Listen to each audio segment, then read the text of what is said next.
How's it going? This is part three of the Bible study of Genesis, given the people, places, and terms. There's about three or four terms that are a little long that I'm just going to put a picture up on the screen and you can pause it and read it. I'll give a moment of silence for that.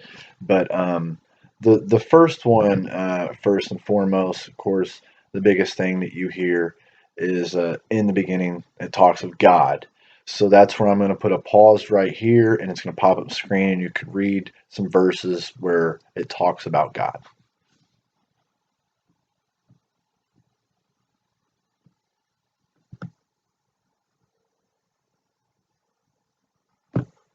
Okay, now the second people group that we hear of is basically Adam and Eve, and they are the first people in the Bible, of course. They introduce sin into the world also. Hebrew for Eve means life, while Adam means man in Hebrew. Adam usually means mankind. In Genesis chapter 1, verse 26 through 27, it includes both male and female are created in the image of God. In Joshua 3:16, they talk of a town named Adam. It is located by the Jordan. Eve is only used as a reference to Adam, but Adam's name is used for him, a man, and a town. It's used different things. Um, Adam is also used in Luke 3, verse 38, where it traces the genealogy of Jesus all the way back to Adam. Um, he is used as a reference again in 1 Corinthians chapter 15, verse 45. It is used as a symbol. Then Paul uses it in a similar manner in Romans chapter 5, verse 14. Then in Romans chapter 5, verses 15 through 19. Eve is in the New Testament twice, in 2 Corinthians 11:3 and in 1 Timothy 2:11 through 15. Uh, theo- um, Theological concerns Adam and Eve are the ancestors of humanity. They also produced the first child in Genesis chapter 4, verses 1 through 2, and verse 25, the first sin of rebellion in Genesis 3, verses 1 through 13. They fell victim to the lie of the serpent, said Genesis 3, verse 4, and then they made the choice to disobey and disbelieve. Their they were not forced by it. They did this willingly, and their actions fell on earth through Genesis chapter 3, verse 14 through 19, as you see that happening. And then the third term and place, if you want to say it is a place that we come upon, is Eden, or the Garden of God, is what it is called. Eden appears 20 times in the Old Testament, but is never in the New Testament. Two usages refer it to men in 2 Chronicles chapter 29, verse 12, and chapter 31, verse 15. And the second, the name is used to designate a city or a region in an Assyrian province of Thessalar in Isaiah chapter 37, verse 12, and in 2 Kings chapter 19, verse 12. And in Ezekiel 27, verse 23, mentions a region named Eden located on the Euphrates. And if we remember, Eden was located in between four rivers. One of them was the Euphrates. And also in Amos chapter 1, verse 5, it refers to the ruler of Damascus as holding the scepter of the house of Eden. 14 remaining appearances relate to the place of creation. In Genesis 2:8, chapter 10, or in Genesis chapter 2, verse 8, verse 10, and verse 15, and in chapter 3, verse 23 and 24, and in chapter 4, verse 16. The reference is where garden was placed. In Joel chapter 2, verse 3, compares Judah's condition before its destruction with Eden. In Isaiah 51, verse 3, and in Ezekiel 36:35, Eden is used as an illustration of a great prosperity God would bestow on Judah. These exilic prophets promised that the nation of God would be restored after the exile after the exile would be like Eden's garden. Ezekiel also refers to the trees of Eden in chapter 31, verses 9, 16, and 18, and calls Eden the garden of God in chapter 28, verse 13. Then I get to a place called heaven, which I'm going to have some things pop up on the screen for you to read about that. Pause it and read it, and I will give you guys a second.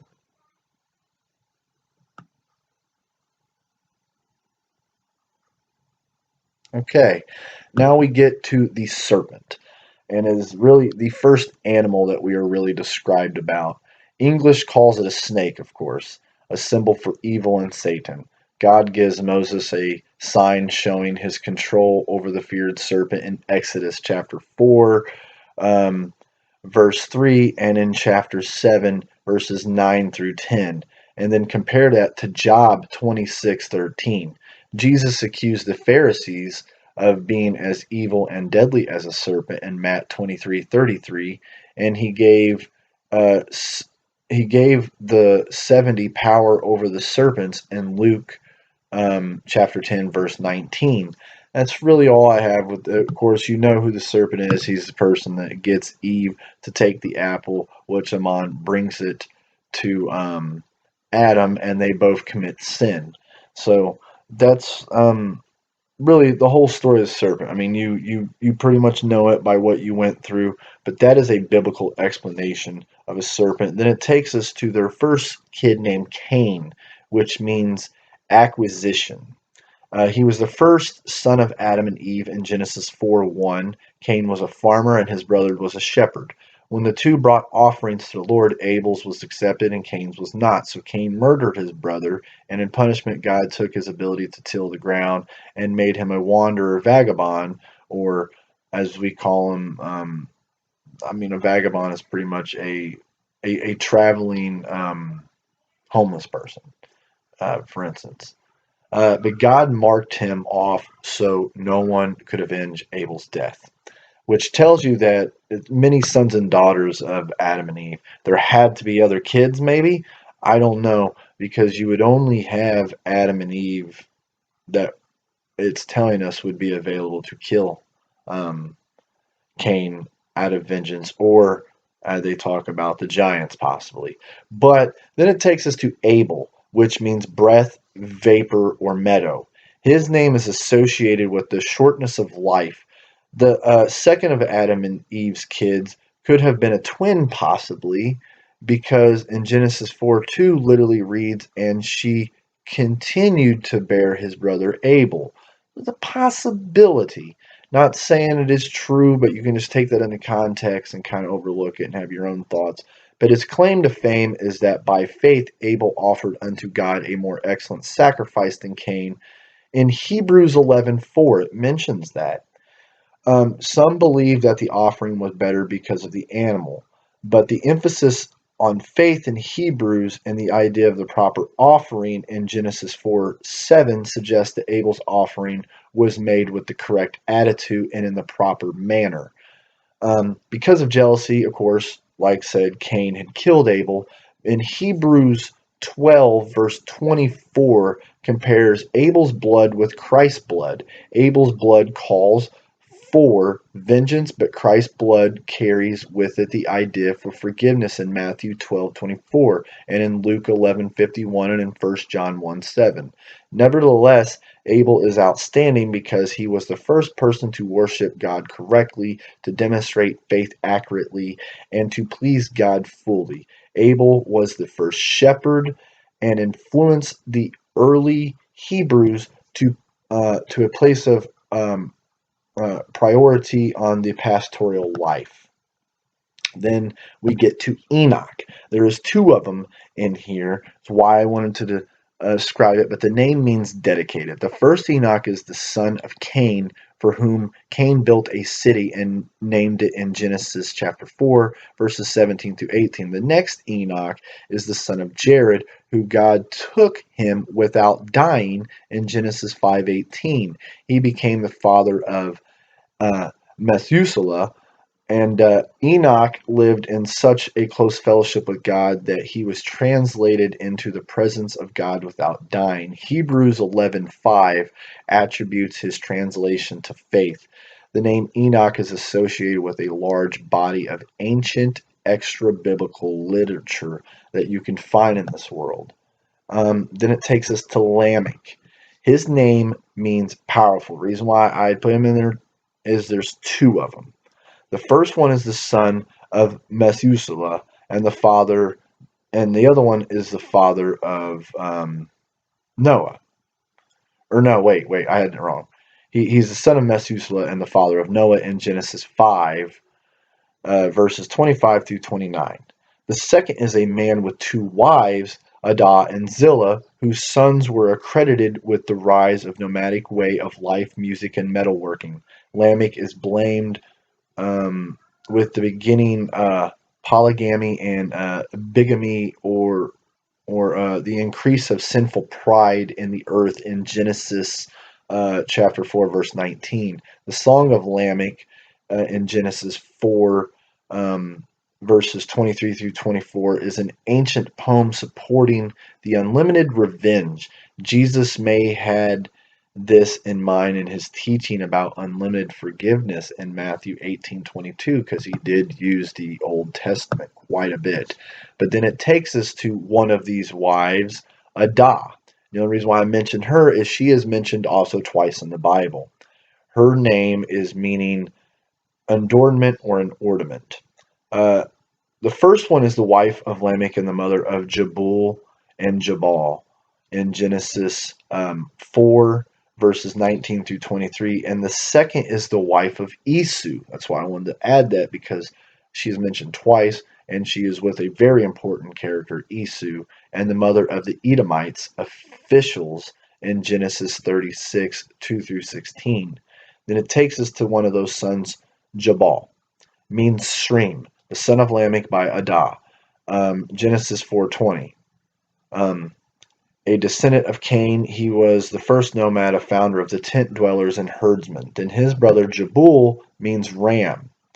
As a ram's horn was used as a musical instrument, could be where we get the ram's horn too. In Genesis 4:19 through 21, the son of Lamech and a full brother of Jabul, is associated with the intervention of or the invention of musical instruments. Then it takes us to Tubal-Cain, a son of Lamech, through Zillah, associated with the origin of metalworking in Genesis 4:22. The two elements in his name meaning producer and smith. The reason why I thought he was important is because metalworking came upon. He was one of the first metalworkers that we had in this world. And then Naamah, I'm mentioning her because she pops up a few times also. Her name means pleasant or delightful. The first one is the sister of Tubal-Cain in Genesis 4:22, and the second one is a um, Ammonite wife of Solomon and mother of Rehoboam in 1 Kings chapter 14 verse 21 and chapter 31, and in 2 Chronicles chapter 12 verse 13. And the third is a village in Shephelah, district of Judah, in Joshua 15 verse 41, and it's likely about 22 miles west of Jerusalem, for a little bit of a visual image. At the end of this, I'm going to pop up some ancient maps of the world too, to kind of lead up to the last series. Then it takes us to Seth.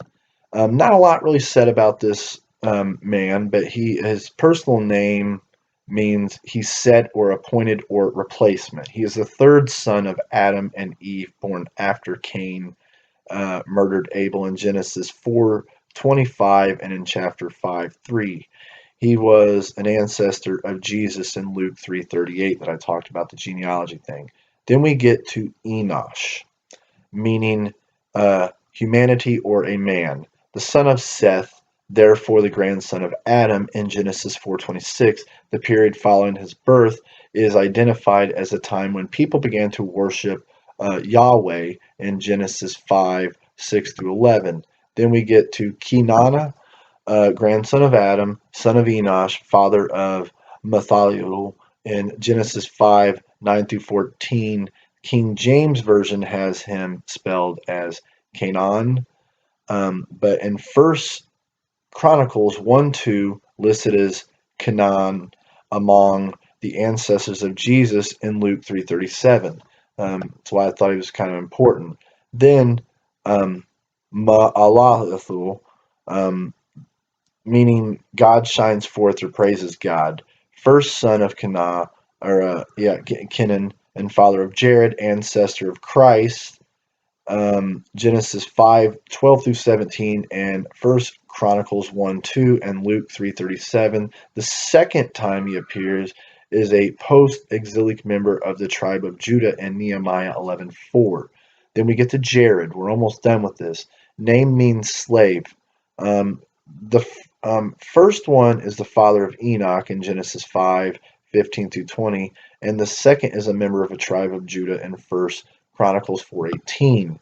Then it takes us to Methuselah. Name means man of javelin or worshipper of Shelah.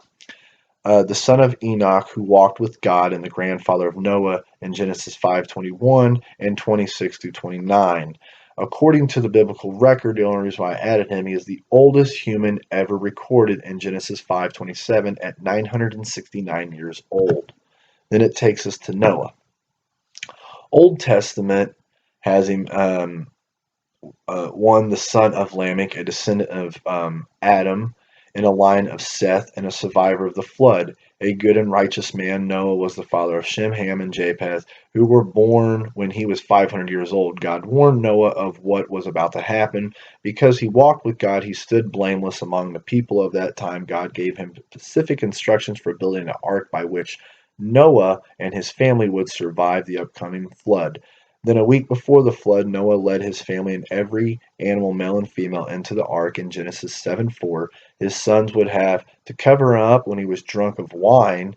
In the New Testament, in Hebrews 11:7, affirms Noah's actions of faith in the building of the ark. The references of Noah in 1 Peter 3:20 and in 2 Peter 2:5 speak of Noah and those of his family who were saved in the flood. The second Noah is one of, there was two Noahs in here in case you didn't know that. The second Noah is one of Zelophehad's 5 daughters in Numbers 26, verse 33. Of the tribe of the Manasseh, these daughters received an inheritance in the land in their father's name, and even though he was dead with no male offspring in Numbers 27, verses 1 through 11, this was most unusual in that time. Then it takes us to one of Noah's sons, Shem. Name means name. His name literally means name. Noah's oldest son and original ancestor of the Semitic people, including Israel in Genesis 5:32, in Genesis 6:10, and in 7:13, and in 9 verses 18 through 27, chapter 10 verse 1, and verses 21 through 22, and verse 31, and then in chapter 11 verses 10 through 11. He carried God's blessings in Genesis 9, chapter 20, or Genesis 9 verses 26 through 27. Through his line came Abraham and the covenant of blessings. Then it takes us to Ham. Ham means hot. The second son of Noah, Noah's 3 sons in Genesis 5:32. Following the flood, he discovered Noah, his father, naked and drunken, and reported it to Shem and Japheth in Genesis 9, verses 20 through 29. When Noah learned of this incident, he pronounced a curse on Canaan and then son of Ham, and Ham became the original ancestor of the Cushanites and the Egyptians and the Canaanites in Genesis 10:6. Then it takes us to Japheth. His name means may have space, one of Noah's 3 sons, either the youngest or the next to youngest in Genesis 5:32. Genesis 10:2 identifies Japheth's son as Gomer, Mahog, and so on and so on. There's a lot of them. You can read that. One of the titans of Greek mythology had a similar name. Ironically, Greek mythology had named one of their creatures, one of their titans, Japheth. Things point to Japheth going as far as Indo-European people who lived north and west of Israel, furthest from Israel. And Genesis 9:27 pronounces God's blessing on Japheth and his descendants, including living with Shem, thus getting to dwell in the land of the promise and being served by the Canaanites, thus sharing to position as God's people. Here is an early indication of non-Israelites having a share with God's people. Then it takes us, they use a term, sons of God. So when you find this in there, sons of God is divine beings being associated with God in heavens and in what can be called the divine council, pretty much. In Psalms 82:1, or the council of the holy ones in Psalms 89:7. In Job, the earliest Greek translation translated sons of gods as angels of God in Job 1:6 and 2:1, and my angels in Job 38 verse 7. Remember that Greek, our Bibles say sons of God. The phrase sons or children of the living God in Hosea chapter 1 verse 10, however, refers to Israel. In the New Testament, sons of God always refer to human beings who do God's will in Matthew 5:9 and in Romans 8 verses 14 and 19. Similar expressions with the same meaning are to be found in Matthew 5:45, John 1:12, Romans 9:26, and 2 Corinthians 6:18. I'm almost done with this. Then we get the Nephilim, or the giants, that are in Genesis 6, probably deprived from the root to the fallen, or the meaning either the fallen ones or else ones who had fallen upon others. At Genesis 6, verse 4, the term designates ancient heroes who, according to most interpreters, are products of sexual union of heavenly beings or sons of God, compared to Job 1:6, 2:1, and 38:7, Psalms 29 verses 1, and Psalms 82 verses 6, and human women. The account illustrates the breakdown of God ordained order separating heaven and earth in Genesis 1:6 through 10, and specifying the reproduction, each according to its own kind, in chapter 1, verses 11 through 12, and verse 21, and verses 24 through 25. God intervened to reestablish limits inherited in creation in Genesis 6:3, compared to chapter 3, verses 22 through 23. And then at Numbers chapter 13, verse 33, the Nephilim designates a race of giants descended from the Anak, against whom the Israelites appeared as grasshoppers. Then I'm going to put a term about the ark up there for Noah's Ark that you guys can read it.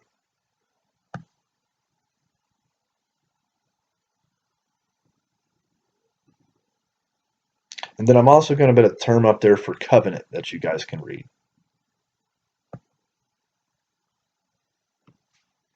Then that takes me to the reason why I was going to explain the raven. The only reason why, because it is the first bird to ever use, and is a reason why he uses it, and I wanted to explain this to you guys. Even though the raven is a conspicuous because of its black color in Song of Solomon, chapter 5, verse 11, it is a member of the crow family. The raven acts as a scavenger and is listed among the unclean birds in Leviticus 11 and Leviticus 15, and in Deuteronomy chapter 14, verse 14. Biblical writers cite the raven as an example of God's care for his creation in Job chapter 38, verse 41, and in Psalms chapter 147, verse 9, and in Luke 12:24. The raven was the first bird that Noah sent out of the ark in Genesis 8:7 for a reason. He may have picked it for several reasons, because a raven can fly without rest for a long span of time. And there was a big flood, so remember that. Also, the raven makes its home in rocky crags, and thus it would scout out the mountain peaks emerging from the flooded earth. Finally, the raven is a resourceful bird with a remarkable memory. God sent the ravens to sustain Elijah by the brook in Cherith in 1 Kings chapter 17, verses 4 through 6. Ravens often store surplus of food beneath leaves or in rocky crevices, Although ravens have also been viewed as a bird of an evil omen in Elijah's story, they serve as a symbol of God's love for his servant and his mighty sovereignty over or nature. Then it takes us to the reason why I'm going to mention a dove, because it's the second bird he uses. First mentioned in Genesis 8, verses 8 through 12, Noah releases a dove from the ark to determine if the floodwaters have subsided from the earth. The moaning of the dove sometimes functions metaphorically in Isaiah chapter 38, verse 14, and in chapter 59, verse 11, and Ezekiel chapter 7, verse 16. And in Psalms 55, 6 notes that the dove's power of flight, and then in Jeremiah 48, 28 describes its nesting habits, and in Psalm 68, 13 indicates its rich colors because of the gentleness of the dove and because of its faithfulness to its mate. This bird is used as a description of a title of one's beloved in the Song of Solomon, chapter 2, verse 14, chapter 5, verse 2, and in chapter 6, verse 9. In Matthew 10:16, the dove symbolizes innocence. All four of the Gospels describe the Spirit of God descending upon Jesus after the baptism. Um, then basically, I'm not going to really name much more. I am going to name Nimrod, only because his name means rebel, son of Cush in Genesis chapter 10, verses 8 through 10. And in First Chronicles, chapter 1, verse 10, he is a hunter and a builder of the kingdom of Babel. And some Bible students have linked him to the Assyrian king in 1246 through 1206 BC. The Bible does not give a sufficient information connected with this man. Um, with any other figures in history, but the prophet Micaiah called the Assyrian land of Nimrod in chapter 5, 6. So I kind of explained Babel a little bit with you guys earlier, and I've gave rundowns about certain other people like Joseph and Jacob and Abraham through all the other videos. But I wanted to give basically the beginning of some of the names that I gave because I feel they're really the start of it. And Nimrod, the reason why I mentioned him is because he is one of them that was in the building of the Tower of Babel. So, upon all these people I've mentioned, I feel that these were maybe sufficient amount of things leading up to the other part where I speak of a few ancient kingdoms. So, hopefully, you guys enjoyed this, and may God bless you guys. And I'm going to put a few things up on the screen, maps and stuff, leading up to the next one. So, have a good day, guys.